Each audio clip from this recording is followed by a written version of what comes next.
Today on Locked On Red Wings, and now that Detroit has snapped their losing streak, what do they got to do to right the ship with just 17 games remaining? And the Detroit Red Wings sign Anton Johansson to an entry-level contract.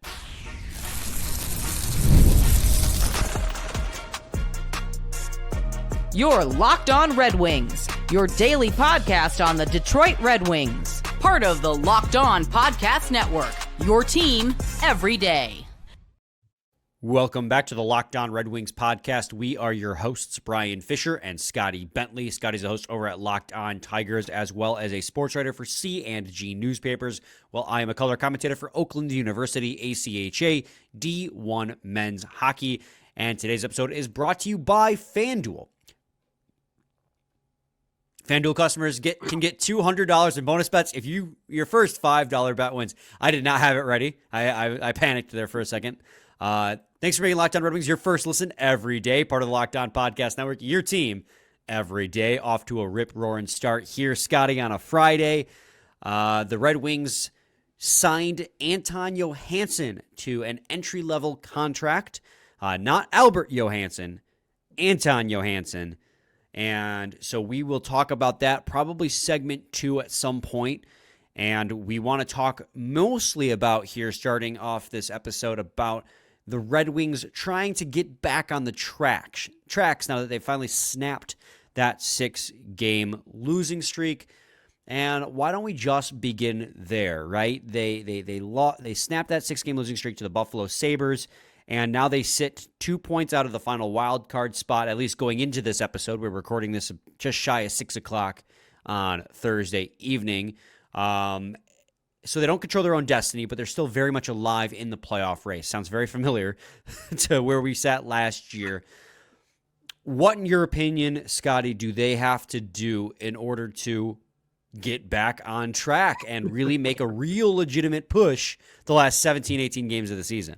Yeah, dude. It's not like we haven't talked about it before, and it's not like this is something that is lost on the fan base. But as you have already touched on, and as we've talked about a lot throughout this week, this team is in a position, and I guess we've been talking about this since before the trade deadline. This team is in a position where they are getting such poor performances from goaltenders that they are going to need one of them to step up and really take the reins here. And this team will not recover or like make a push if they don't have, and I'm not asking for Vezina caliber goaltending. Like I'm not saying one of these guys has to step up and be prime Hasek. Like all I'm saying is that they have to have someone who is serviceable, because for the last 2 weeks, they have not even had that. And it has cost them. They lost a hockey game where they had 50 shots on net. They lost it comfortably. They had 50 shots on net, and the other team had like half of the amount of shots they had. They desperately need one of these 3 goalies to step up in a big way. And I mean, there's plenty of other stuff we can go over. We talked about Casper yesterday, what his role kind of could be going forward. I think there's some conversations about the depth, productivity, and the youth that we're seeing play, and what they need out of them. They're going to need DeBrincat to stay hot. They need Kane to play like he has lately and not like he did in the beginning of the season. Like, there's so much we can talk about, but at the end of the day, they're not doing anything without goaltending.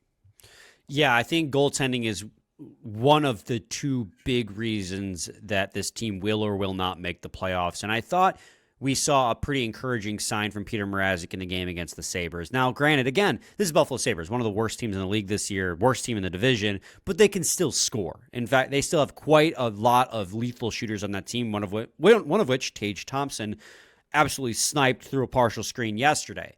But I didn't think any of the goals that Peter Mrazek allowed upon review, right? Because I know yesterday I was saying I didn't love some of the goals, but upon review, I don't feel the same way anymore. It looked as if a lot of those were partial screens or he didn't really have a chance on. I thought despite the .885 save percentage, he made the saves he should have made, including a breakaway on the penalty kill, late or at the beginning of the third period when it was still a 1-goal game. There too, he made crucial saves in big moments to keep the Red Wings with the lead so they could have time to get away with it. Now, am I sitting here and saying Peter Mrazek is the solution? No.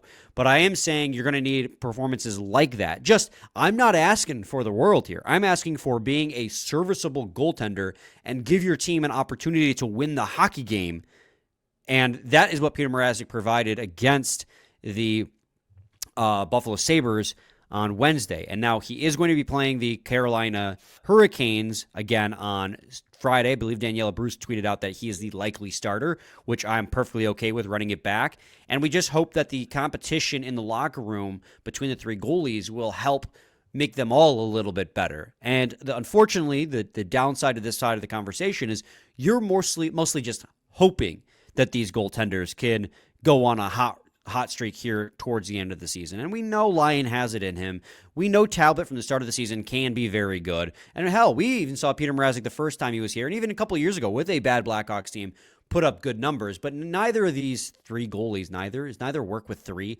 None of these three goalies, Scotty, it's like it's right there. It's right. Will, on a consistent basis, have been the guy throughout their careers, and we knew that going into the season, right? It was going to be goaltending by committee for sure. So you agree? You need 100%.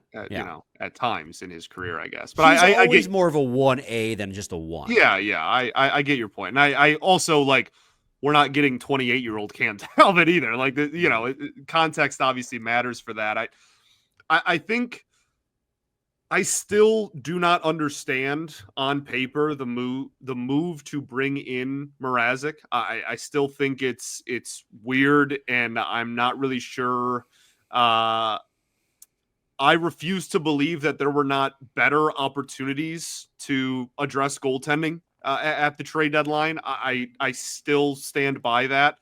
But to your point, like this team at their best, which has not been a consistent thing lately, but at their best shouldn't need, the best goaltending in the planet to consistently win hockey games. If they can just get performances, as you said, like Mrazek did on, Wednesday night, where it's just like, you know what, keep the game close, keep your team in it, make a couple of big saves, don't let up like the softy goals, and see what happens. But I really like who's it going to be the rest of the way? I have no clue, dude. I think it truly probably is just going to be a committee situation where it's just riding the hot hand, I guess.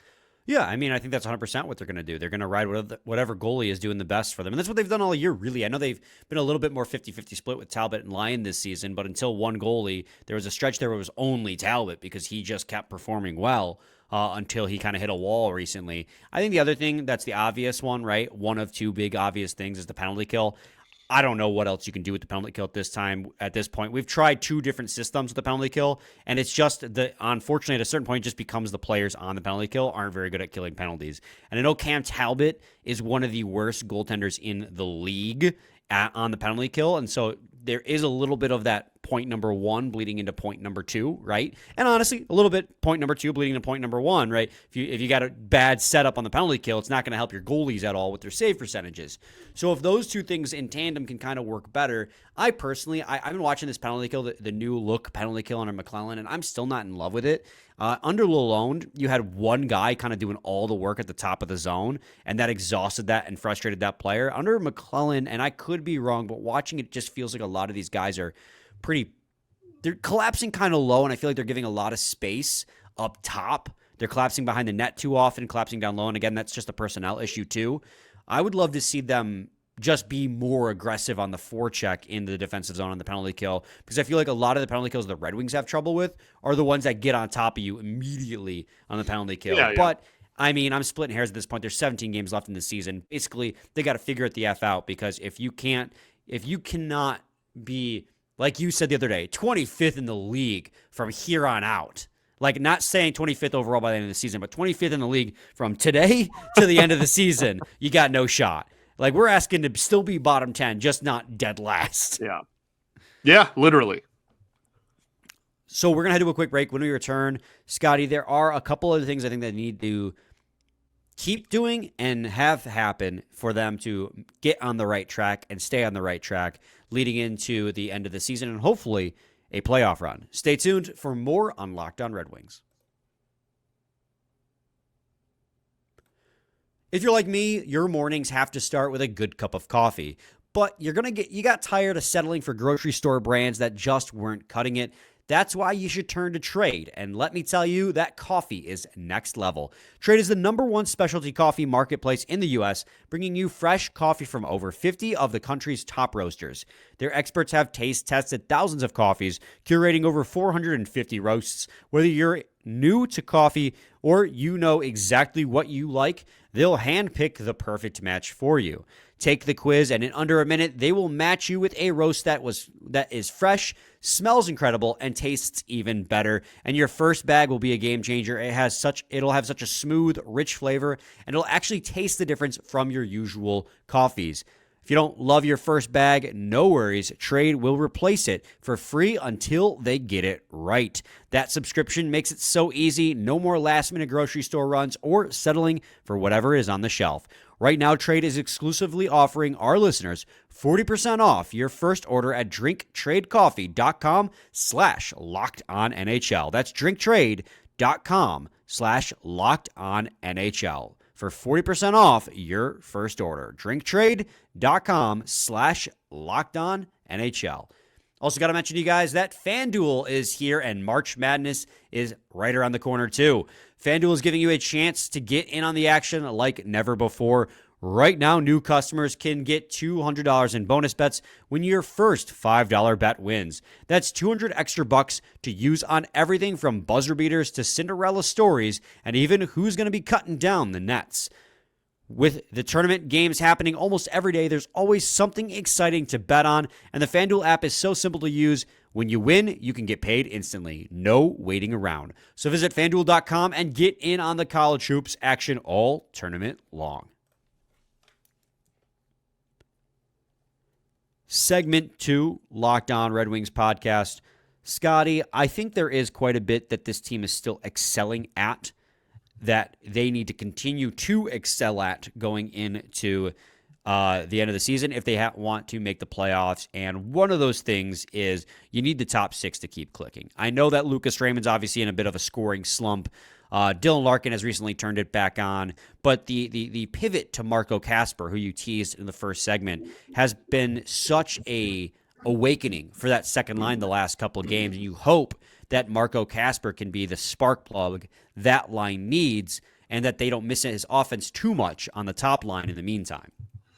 Yeah, I think that is a massive piece to this puzzle working. You know, we obviously saw, it's very easy to say, you know, recency bias based on what we saw on Wednesday, that's going to reign true. But this is going into the year. This is something that we wanted to see by the end of the season. I can remember you saying over the summer, you know, the progression of Kasper, like you wanted to see him maybe take over that 2C role by the end of the season if he progressed that way. And it would go such a long way, not only for the production of the second line itself, but then also inherently the depth and the scoring outside of the top line for the team. Things we've all talked about before. And I think that honestly, you could argue most importantly, it gives some defense to a line that doesn't have defenders really on it or doesn't have defensive-minded forwards on it. So I think that all of that can go a long way. And if he continues to play even close to how he did on Wednesday, I mean, you're talking about a top 6 that can probably go toe-to-toe with just about anybody you face. Yes, 100% yes. It's kind of funny, too, like you mentioned that I had called that out early in the season. And it's interesting when it happens in real time how different you feel about it. Like, this was a very natural progression for Marco Kasper to go from third line center, top line wing, now the second line center where we wanted him to end up. And when I said it, I think part of me thought that if he plays second line center at the end of the season, it's going to be more about because the team's out of the playoff race and they want to give him the reps there rather than him earning that spot naturally. And now that he's doing it, it's so awesome to see that he's genuinely playing, almost like a grizzled vet, right? Like a 4 or 5 year veteran in the league with the way he's been attacking the puck in the corners, attacking the front of the net. So, and he's only going to get stronger too, right? Like he's 21 years old. He's got 30 points on the season. Like he will get better at producing on top of what he's already doing so well and winning those board battles. And he'll only get better at that too because he's going to get stronger. But I'm getting ahead of myself, right? We're talking about this season, and as far as that goes, I completely echo your sentiments. You need Marco Kasper because we did the JT Compher experiment. That's not working at the second line. Marco Kasper is able to facilitate that line's offense. You need Soderblom to be able to continue to play well on that top line as a winger. And you need Larkin and Raymond to start contributing, particularly Raymond, a lot more. Obviously, Larkin has, with the three-point night he had the other day, he's got 6 points in the last 4 games now. So that's pretty good production. But you need Raymond to really start scoring goals again if you're going to have a chance. And, honestly, we're talking about the positives, right? Those were the positives for the top 6. You could have the same argument, but as a con for the bottom 6. You don't get a lot of production out of your bottom 6. Obviously, Tarasenko scored in the win against Buffalo, but you're going to need Craig Smith, who was brought in as a rental, to start providing a little bit of offense. I think he's had a nice jump in his step. He's had some energy. But outside of that, there's not much offense to speak of on that bottom 6, and you're going to need a little bit of depth scoring to help you get over the finish line. Absolutely, man. I think that's a huge need for this team the rest of the way. And I think the most frustrating part about that is there are names down there that should be, right? Like the expectation when he was called up was like for Berggren to be that type of player that could be that, bottom 6 depth scoring option. And he's had a fine year. He hasn't been like terrible by any stretch, but I don't think he's produced enough to be able to rely on, again, those lines for scoring. You mentioned Smith. Obviously, we're hoping that he can provide more offense than Veleno did and is on pace to produce more offense than Veleno did on the year. But I don't know. I don't want to say everything falls on 1 or 2 players' shoulders or like one line's shoulders, but like it's really hard to have this conversation and not go like, wow, if Vlad Tarasenko was even close to the player that the Wings signed him to be, like this conversation would be way different. Spoiler alert, it's going to come down to every single player playing in their role. Like we can sit here and we can pick apart the roster, right? Like we can pivot here and talk about the defense. Obviously, I think your top lines, Seider is really good. Sherrod is hit and miss depending on the game. I think he's got some qualities I like, some qualities I don't like. I don't think ultimately he is a top pair defenseman in the NHL, but he's serviceable for the rest of this season until hopefully they acquire somebody else on the second season that will either allow them to reunite Edvinsson and Seider or somebody who can play with Seider. But that's, again, another conversation for another day.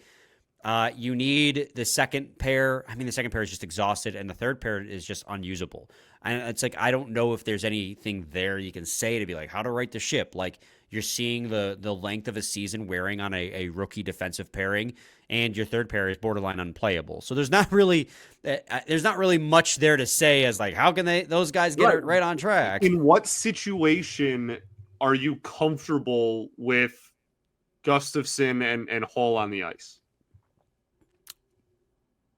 When you're up 7-3 and you're missing half your roster because they all got kicked out. All the other guys on the ice. It was a banger. It was a banger.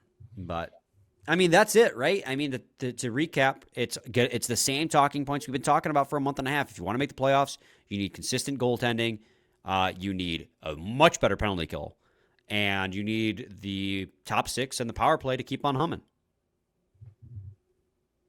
Hopefully so. Yeah, banger.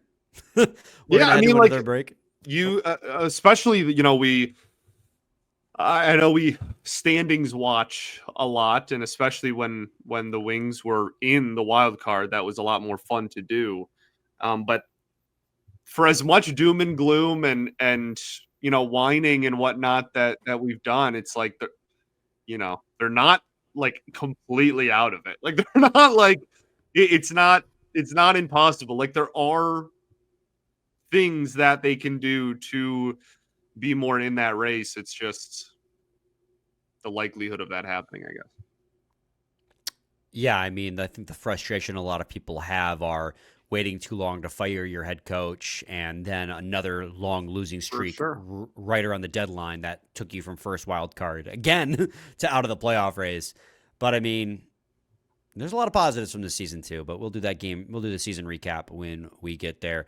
Scotty, let's head to another break. When we return, we'll talk about Anton Johansson and the Carolina Hurricanes. Stay tuned to Locked On Red Wings. Ever check your bank account and wonder, where did all my money go? Between dining out, online shopping, and entertainment, it's easy to lose track. That's where Monarch Money comes in, your personal CFO, giving you full visibility and control over your finances. Monarch Money isn't just a budgeting app, it's a complete financial command center. You can track all your accounts, investments, and spending in one place so you can stop managing your money and start building your wealth. Instead of juggling multiple apps, you can use Monarch to check your finances, track spending, and even plan long-term goals. And it's very easy to collaborate. Managing money with your partner is smoother than ever. You can track shared and personal accounts, set goals, and stay on the same page without the stress. Take control of your finances with Monarch Money. Use code LOCKEDONNHL at monarchmoney.com for 50% off your entire first year.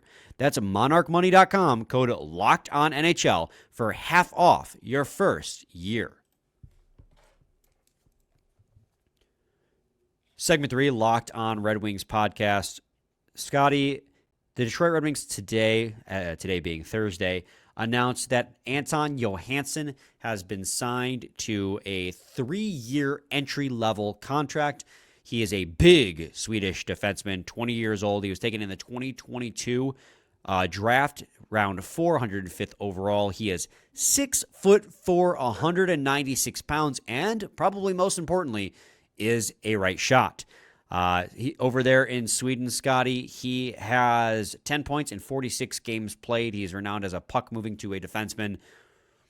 How you feeling about the entry-level contract for another, I don't want to call it a deep draft pick because he is a 4th rounder. That's not deep, but it's also not early either. So yeah, there's no guarantee, certainly not a guarantee that your 4th round picks are going to be, contributors at the NHL level. No, I mean, this is obviously another good sign. I think kind of the biggest thing to look at, as you mentioned, is the fact that he's just a right shot. Hopefully that's something that, this team kind of need, or most teams need, I guess I should say, at the NHL level. So, yeah, I mean, we'll obviously keep an eye on development as we always do, but I think it is always a healthy sign just to see the continuation of prospects like that move. And to your point, especially when it's not just like the high-end, top-end draft picks, seeing the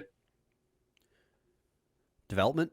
Yeah, it's when we talk about Yzerman, it is and over the last couple of weeks, we have heavily criticized the signings and some of the trades that he has made at the NHL level and the pro scouting side of his era. But I think, to give praise and give credit where credit is due, the drafting and the development of players has been honestly like next to stellar in his era at the helm of this team. So, I mean, we'll see how that continues to progress. But obviously, the more right shot defenseman, the better. Yeah, I think for me too, that's primarily it, is that he is another big right shot defenseman. Yzerman, pretty much with the exception of Axel Sandin Pellikka, pretty exclusively drafts giant defensemen. So he's another big boy. He's had I'm not going to lie to you, it's not like I've watched him very closely or anything, right? Like, that's however big the time difference is between America and Sweden. I spend most of my time looking at the Red Wings, not their prospects overseas, but from what I've gathered based on what people like Let's Go Red Wings prospects and Lars Thorcell have said is he is a underrated prospect in the Red Wings system for the back end. And also to note, he is finishing the season with Grand Rapids on an amateur tryout. So he's coming overseas, and he will play immediately with the Grand Rapids Griffins to finish the season once his season is done in the SHL. I don't know if it is done or is ending. So we're going to get a taste, and he's going to get a taste of North American ice very shortly, which is good. They need the reinforcements. The Griffins, we've kind of poached all of their depth this season. Yeah. So that's much needed reinforcements and a great chance for him. Also, did you see the report from about Axel Sandin Pellikka too, that he might come over to the States? Yeah. Which is obviously awesome. We kind of saw in the last month or so of the season last year something similar to this, right? Where a lot of the prospects kind of got moved around and moved up just toward the end of the season so they could kind of get their feet wet and get a taste of what the next level they were in line for was like. So, about that time, man. Well, and I think, too, it makes a lot of sense this year for Axel Sandin Pellikka because he's pretty clearly proving that he is right. I don't want to say he's outgrowing the SHL, like there's nothing left for him for him to gain there, but for him to be producing at the clip that he is, at the age that he is, it's kind of showing that he's ready to take that next step. So I'd be all for him coming to North America, and I don't think he finishes the season on the Red Wings roster again unless they're out of it. But come over to North America, play with the Grand Rapids Griffins, start to get that taste of North American ice so you kind of have a better understanding of what you're getting into next year, because I think it's pretty clear he's going to come over to North America at the start of next season, regardless of what he does this year. Yeah, 100%. So the Red Wings play the the Carolina Hurricanes tonight. Last time these two teams faced each other, Carolina won 2-1. Shocker, they didn't allow a lot of goals. It's kind of what they do.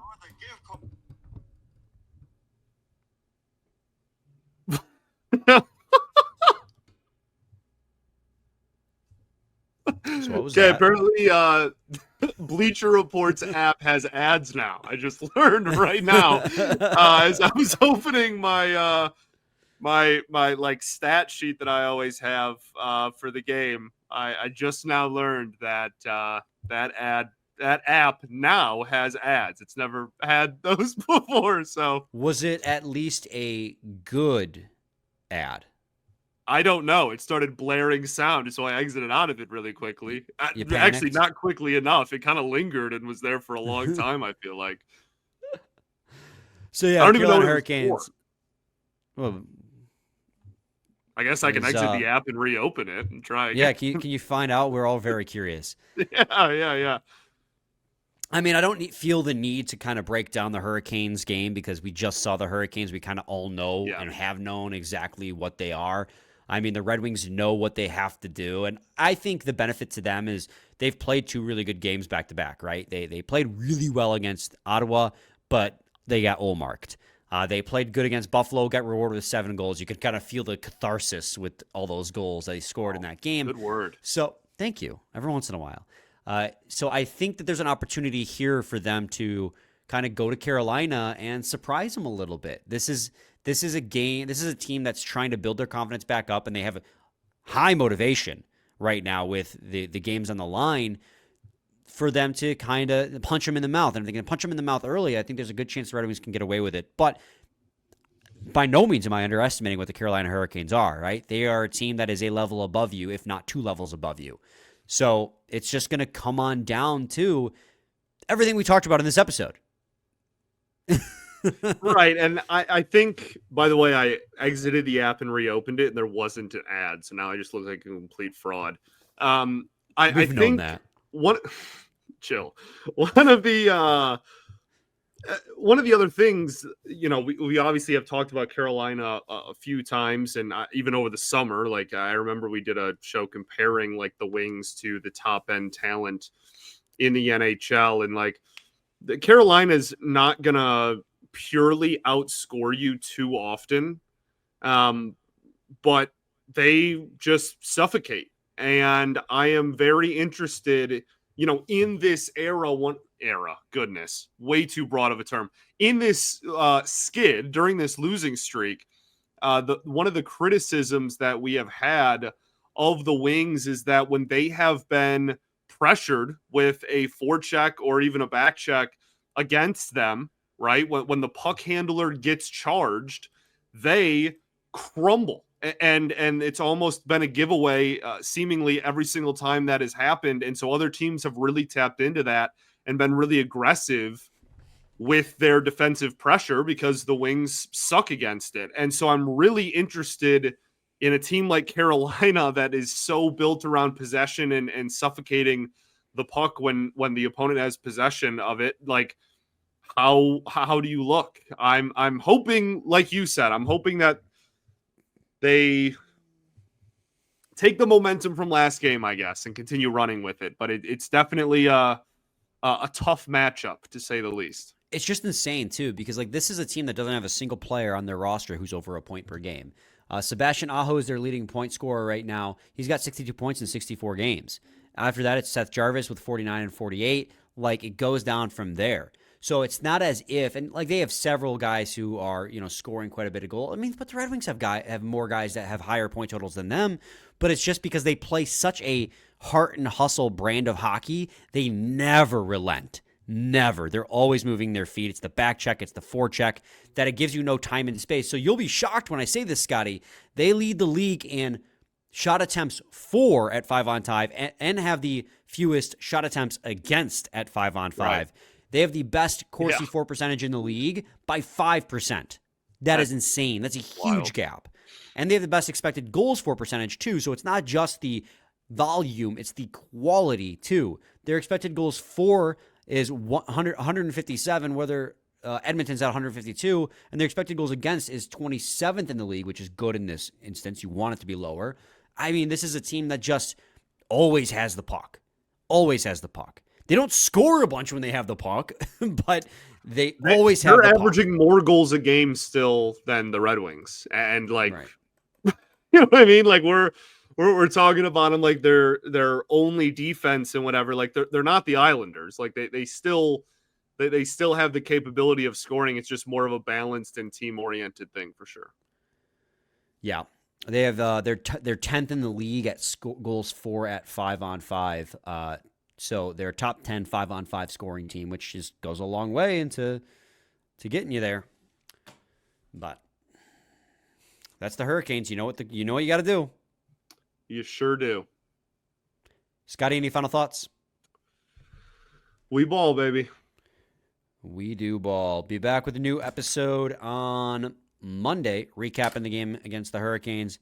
Same time, same place. Your team every day.